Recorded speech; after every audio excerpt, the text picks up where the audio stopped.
ये बात हम सबको पता है कि अगर हम ट्रेंडिंग वीडियो बनाते हैं तो हमारे वीडियोस पर नॉर्मल के मुकाबले ज्यादा व्यूज आएंगे। स्टार्टिंग के 48 आवर्स में ही अच्छे खासे व्यूज आ जाएंगे, जितने कि हमें हमारे वीडियो पर एक साल में देखने को मिलते हैं। और जो बहुत बड़े बड़े यूट्यूबर्स होते हैं वो भी अपने चैनल पर हर 10 में से 5 से 6 वीडियो ट्रेंडिंग टॉपिक पर ही बनाते हैं ताकि उनके व्यूज अच्छे आ सके और नए लोगों तक पहुंचा जा सके। लेकिन दिक्कत ये है कि हमें तो पता ही नहीं चलता कि कौन सा कंटेंट, कौन सा कीवर्ड आज के दिन ट्रेंडिंग में चला हुआ है, जिस पर अगर हम वीडियो बनाते हैं तो विद इन 48 आवर्स हमारे चैनल पर व्यूज आना शुरू हो जाएंगे। आज मैं आप सभी को एक नहीं, दो नहीं, बकायदा 3 अलग अलग प्लेटफॉर्म बताने वाला हूँ और उसके साथ एक बोनस प्लेटफॉर्म भी है जो कि लास्ट में बताया है और वो सबसे ज्यादा स्पेशल होने वाला है, तो एक भी पार्ट को स्किप मत करना। हेलो गाइज, वेलकम टू सीखो official show YouTube secrets. Now let's begin. तो देखो, सबसे पहले आपको आ जाना होगा google.com पर और यहाँ पर आ जाने के बाद एक ही कीवर्ड सर्च करना होगा, गूगल कीवर्ड प्लानर। और जैसे आप सर्च करोगे एक तो सबसे टॉप में आपके सामने ऐड आएंगी, एक आ सकती है, 2 आ सकती है, मल्टीपल आ सकती है।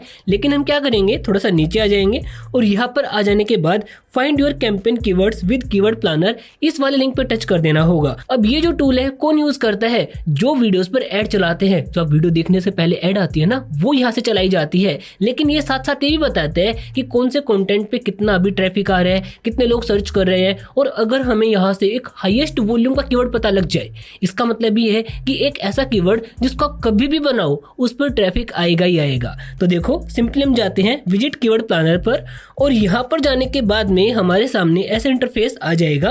हमें सिंपली करना होगा नो थैंक्स, बिकॉज इसका जो कंप्यूटर वर्जन है वो ज्यादा बेहतर काम करता है। उसके बाद आपको थोड़ा सा यहाँ पे स्लाइड करना होगा और यहाँ पर टच करना होगा डिस्कवर न्यू कीवर्ड्स पर। और अगर आपके फोन में डेस्कटॉप मोड है तो आप उसी पे इसको ट्राई कीजिएगा। सिंपली आप यहाँ पे वो कीवर्ड लिख दोगे जिस तरह का आप कंटेंट बनाते हो। जैसे कि मैं यहाँ पर लिख देता हूँ मेक मनी ऑनलाइन। उसके बाद एंटर प्रेस करेंगे। एक कीवर्ड और ऐड कर सकते हैं आप, यहाँ पर 10 तक कीवर्ड ऐड कर सकते हैं आपके चैनल के अकॉर्डिंग। जैसे कि मैं यहाँ पर अलग अलग 3-4 कीवर्ड ऐड कर देता हूँ जो मेरे चैनल के अकॉर्डिंग है। मैंने यहाँ पर अलग अलग 4 कीवर्ड ऐड कर दिए हैं। ये करने के बाद सिंपली करता हूँ डन। थोड़ा सा नीचे आते हैं और करते हैं गेट रिजल्ट्स पर टच। अब जैसे आप यहाँ पे टच करोगे तो आप यहाँ पर देखोगे आपके सामने ना बहुत सारे अलग अलग कीवर्ड्स आ गए हैं। आप देख पा रहे हो make money online, earning app, work from home, part time jobs. उसके नीचे और भी बहुत सारे अलग अलग कीवर्ड आ रहे हैं। हमें क्या करना होगा, ऊपर आ जाना होगा और जो एवरेज मंथली सर्चेज है ना, हमें यहाँ पे टच कर देना होगा। अब देखो, नीचे आने पे आप देखोगे यहाँ पर वर्क फ्रॉम होम को 1 लाख से 1 मिलियन लोग मंथली सर्चेज कर रहे हैं। उसके बाद पार्ट टाइम जॉब को भी 1 लाख से 1 मिलियन लोग मंथली सर्चेज कर रहे हैं। तो ये वो कंटेंट है जिसको अगर आप बनाते हैं तो आपके नॉर्मल के मुकाबले ज्यादा व्यूज आएंगे, बिकॉज आप कभी भी बनाओ ये कंटेंट 24/7 ट्रेंड में रहता ही रहता है। तो जो कंटेंट यहाँ पर आपको 10,000 से 1 मिलियन या फिर 10 मिलियन दिखाया जाए, समझ लो वो कंटेंट ट्रेंडिंग में चला हुआ है। उस पर अगर आप वीडियो बनाते हैं तो आपके नॉर्मल के मुकाबले ज्यादा व्यूज आएंगे। अब आपका चैनल किस तरह का है ये आप डिसाइड कीजिए और आपको किस तरह के वीडियो बनाने चाहिए वो आपको कीवर्ड प्लानर बताएगा। सेकंड, अब हमारे चैनल पर चाहे कोई भी किसी भी तरह का कंटेंट क्यों ना हो, लेकिन अगर हमें ये पता रहेगा कि लास्ट के 48 आवर्स में, लास्ट के 24 आवर्स में या फिर अभी कुछ 1-2 घंटे पहले क्या चीज है जो ट्रेंड में चली हुई है, ये हमें कौन बता सकता है? देखो, सबसे मैसिव डेटा है गूगल के पास में। तो आप गूगल पर ही सर्च करोगे गूगल ट्रेंड्स और जैसे आप सर्च करोगे ना तो आपके सामने गूगल का ये वाला वेबसाइट आ जाएगा। और जैसे आप यहाँ पे टच करोगे तो आप यहाँ पर देखोगे गूगल ट्रेंड्स मेरे सामने डेटा शो कर रहा है कि फिलहाल ट्रेंड में क्या चला हुआ है। पंचायत सीजन 3 रिलीज डेट, आप कोई भी कीवर्ड यहाँ पे डाल सकते हो और जैसे आप एक्सप्लोर करोगे तो आपको उसके रिलेटेड पता लग जाएगा कि क्या क्या चीज अभी ट्रेंड में चली हुई है। और अगर आप ये देखना चाहते हैं कि पर्टिकुलर कीवर्ड के अकॉर्डिंग नहीं, मेरे को तो अभी के टाइम पे इंटरनेट पे चल रहे सबसे वायरल सेंसेशन के बारे में पता करना है, तो सिंपली आप यहाँ पे 3 बार पे टच करो और यहाँ पर टच करने के बाद में ट्रेंडिंग नाउ पे टच कर दो और जो भी फिलहाल इंडिया में ट्रेंडिंग में चल रहा होगा आपको यहाँ पर दिखा दिया जाएगा। पंचायत सीजन 3 डेट अभी चली हुई है। अगर आप एक नॉर्मल टेक चैनल चलाते हैं तो आप इसके ऊपर वीडियो बना सकते हैं। उसके बाद सऊदी प्रो लीग, आपका अगर क्रिकेट का चैनल है तो आप इस पर वीडियो बना सकते हैं, आपके नॉर्मल के मुकाबले ज्यादा व्यूज आएंगे। उसके बाद एसएससी रिजल्ट 2024 महाराष्ट्र बोर्ड, अगर आपका एक न्यूज का चैनल है, एक सरकारी रिजल्ट्स का चैनल है जो आप रिजल्ट्स बताते हो बच्चों को, तो आप इस टॉपिक पर वीडियो बना सकते हैं। तो गूगल ट्रेंड्स पर आपको हर कैटेगरी के अलग अलग टॉपिक्स मिल जाएंगे जो फिलहाल ट्रेंड में चले हुए हैं और अगर आप इन पर वीडियो बनाते हैं तो आपके नॉर्मल के मुकाबले बहुत ज्यादा व्यूज आएंगे। साथ ही साथ अगर आप जाते हैं रियल टाइम में, तो रियल टाइम में तो आपको वो चीज बताई जाएगी जो अभी के टाइम पे चली हुई है ट्रेंड में। तो बेसिकली हम जाते हैं वापस से होम पर और होम पर जाने के बाद यहाँ पर हम वही बात है जो पहले कीवर्ड सर्च किया था वही कीवर्ड सर्च कर देते हैं, वर्क फ्रॉम होम। और जैसे ही हम यहाँ पर ये सर्च करते हैं वर्क फ्रॉम होम, आप यहाँ पर देखोगे हमारे सामने क्या क्या आया है। तो हमारे पास यहाँ पे इंडिया में पास्ट इसका हिस्ट्री बता दिया है कि इस कीवर्ड को पहले कितने लोग सर्च कर रहे थे, अब कितने कर रहे हैं, और इंडिया के किस रीजन में इसको सबसे ज़्यादा सर्च किया जा रहा है, कितने लोग सर्च कर रहे हैं। आपके पास हर एक डेटा आ गया है। उसके साथ साथ रिलेटेड क्वेरीज में Swiggy carriers, jobs at high elite job, आपके पास वो कीवर्ड्स दिखाए जा रहे हैं जिनके अंदर बहुत ज़्यादा ग्रोथ देखने को मिली है रिसेंटली। तो अगर आप इन पर वीडियो बनाते हैं तो आप बाकी कंपटीशन को जल्दी क्रैक कर पाओगे। अब बात करते हैं आज के थर्ड टूल के बारे में, जिसके बारे में आप सबको पहले से ही पता है, और वो है हमारा YT स्टूडियो का एनालिटिक्स में जाने के बाद में रिसर्च टूल। यहाँ पर आ जाने के बाद में आप कोई भी कीवर्ड सर्च करो, जिस कीवर्ड पर आपको सबसे ज्यादा वॉल्यूम दिखाई जाए, समझ लो उस पर वीडियो बनाने पे आपके चैनल पर अच्छे व्यूज आएंगे। हम यहाँ पे सिंपली सर्च करते हैं वर्क फ्रॉम, बीच में कट हो गया, और होम।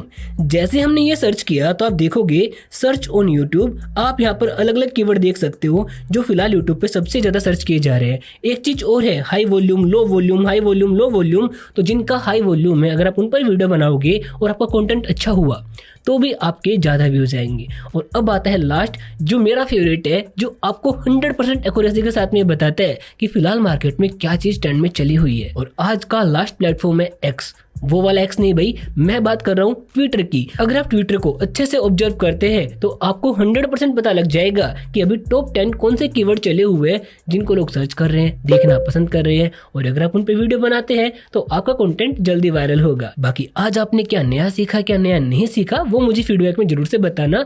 Thanks for watching. दोस्तों, क्या कभी आपने YouTube पर ऐसे वीडियोस देखे हैं जिनमें एक क्रिएटर किसी और का कंटेंट अपनी वीडियोस में यूज कर रहा है और उसके थ्रू पैसे कमा रहा है? लाइक रिएक्शन चैनल्स, लक्ष्य चौधरी या फिर रवीश कुमार, ध्रुव राठी। कई बार तो ऐसा होता है कि ये लोग अपनी वीडियोस के अंदर पूरी वीडियो किसी और की यूज कर लेते हैं, उससे वो पैसा कमा पाते हैं। तो इन पर कॉपीराइट स्ट्राइक क्यों नहीं आता? और अगर हम चाहें तो किसी और की वीडियो का यूज करके पैसे कैसे कमा सकते हैं ताकि कॉपीराइट स्ट्राइक भी ना लगे? आज मैं आपको YouTube का यही रूल समझाने वाला हूँ, जिसको हम बोलते हैं फेयर यूज पॉलिसी, और इतने आसान तरीके से जिसको देखकर कोई बच्चा भी इस पॉलिसी को आराम से समझ लेगा। और अगर आप एक YouTube वीडियो क्रिएटर हैं तो आपको इसके बारे में जरूर से पता होना चाहिए। अगर आपको नहीं पता तो वीडियो को लास्ट तक ध्यान से देखना, क्योंकि लास्ट में कुछ बहुत ही स्पेशल बताया है जो कि आपको पता होना चाहिए।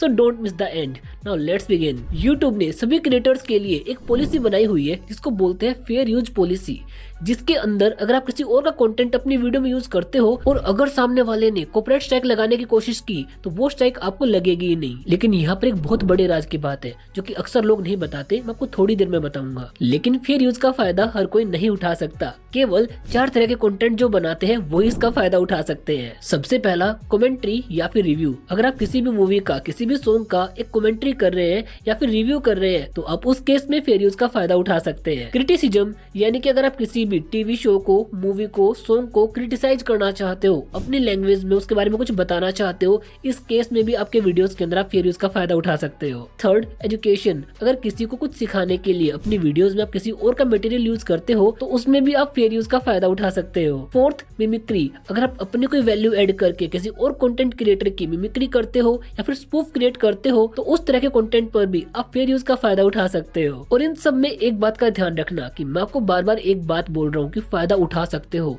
फायदा उठा लोगे ये बात नहीं बोल रहा। यानी कि 100% गारंटी नहीं है कि स्ट्राइक नहीं आएगा। अगर सामने वाले ने जिद कर ली कि मेरे को तो वीडियो हटवानी ही है, स्ट्राइक देनी ही है, तो फिर वो आप पे लीगल एक्शन ले सकता है। और अगर मामला सीरियस हुआ तो वो केस आपका कोर्ट में भी जा सकता है। अब वैसे तो 99% मामले कोर्ट केस में जाते नहीं है, लेकिन अगर आपका चला गया तो आपको किन किन बातों का पता होना चाहिए। कोर्ट अक्सर 4 चीजें देखता है। सबसे पहला, पर्पज ऑफ यूज। आपने जो कंटेंट किसी का यूज किया है वो किस पर्पज से यूज किया है। अगर वो मेरे बताए हुए पहले 4 फैक्टर्स के अंदर आता है तो उस पर आपका जो केस है वो सॉलिड बन जाएगा, यानी कि आपके जीतने के चांस ज्यादा बन जाएंगे। सेकंड, ओरिजिनल कंटेंट का कितना पोर्शन यूज किया गया है। अगर आपने 5 से 10 सेकंड का कोई पार्ट यूज किया है तो वहाँ पर आपका केस सॉलिड बनेगा। थर्ड, मार्केट इम्पैक्ट, यानी कि आपके कंटेंट यूज करने से सामने वाले की फाइनेंशियल स्टेटस के के ऊपर क्या कोई फर्क पड़ा है? अगर नहीं तो केस हमारे फेवर में होगा। Fourth and last, nature of the work, कि जिस तरह का कंटेंट आपने कॉपी किया है एक्चुअल में उसका नेचर क्या है, एजुकेशनल है, एंटरटेनमेंट है, कैसा क्या है। अब यार ये सब तो हो गई टेक्निकल बातें,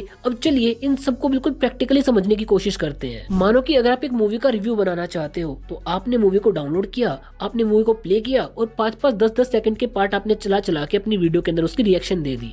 यार ये पार्ट अच्छा है, ये पार्ट खराब है, ये ऐसा नहीं होना चाहिए था, ऐसा होना चाहिए था।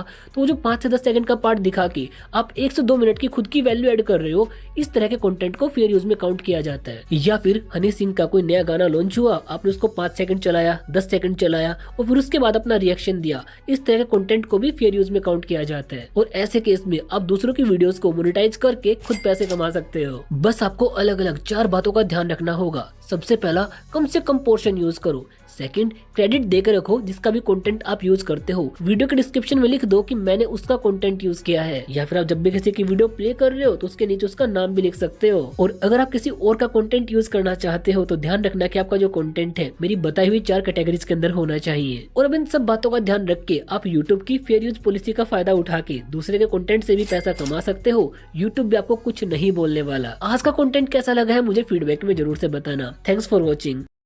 ज्यादा